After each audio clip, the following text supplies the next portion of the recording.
महिला डॉक्टर आत्महत्या प्रकरणामधील मुख्य आरोपी पीएसआय गोपाल बदने पोलिसांना शरण. रात्री उशिरा फलटण पोलीस स्टेशनला हजर. तर दुसरा आरोपी प्रशांत बनकरला 4 दिवसांची पोलीस कोठडी. डॉक्टर आत्महत्या प्रकरणामध्ये कुणालाही सोडणार नाही. दोषींना कठोरात कठोर शिक्षा करणार. मुख्यमंत्री देवेंद्र फडणवीसांची ग्वाही. तर विरोधकांना घटनेचं राजकारण न करण्याचं आवाहन. केंद्रीय मंत्री मुरलीधर मोहोळ यांचा राजीनामा घ्या. जैन बोर्डिंगचा व्यवहार रद्द करा. रवींद्र धंगेकर यांचं पंतप्रधान नरेंद्र मोदींना पत्र.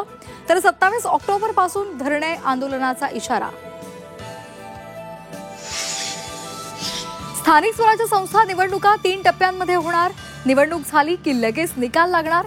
ईव्हीएम सांभाळून ठेवणं जिकिरीचं असल्यामुळे तिन्हींची एकत्र मतमोजणी अशक्य असल्याची सूत्रांची माहिती. मुंबई महापालिकेसाठी भाजपचं 150 जागांचं टार्गेट. शिवसेनेला 65 ते 75 जागा देण्याची सूत्रांची माहिती.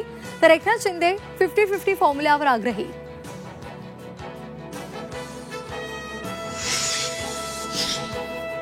मुख्यमंत्री देवेंद्र फडणवीस आणि उपमुख्यमंत्री अजित पवार आज साताऱ्याच्या दौऱ्यावर.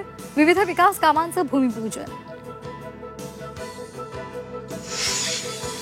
लोकसभा आणि विधानसभा निवडणुकीमध्ये शिवसेनेची मतं भाजपला मिळाली नाहीत.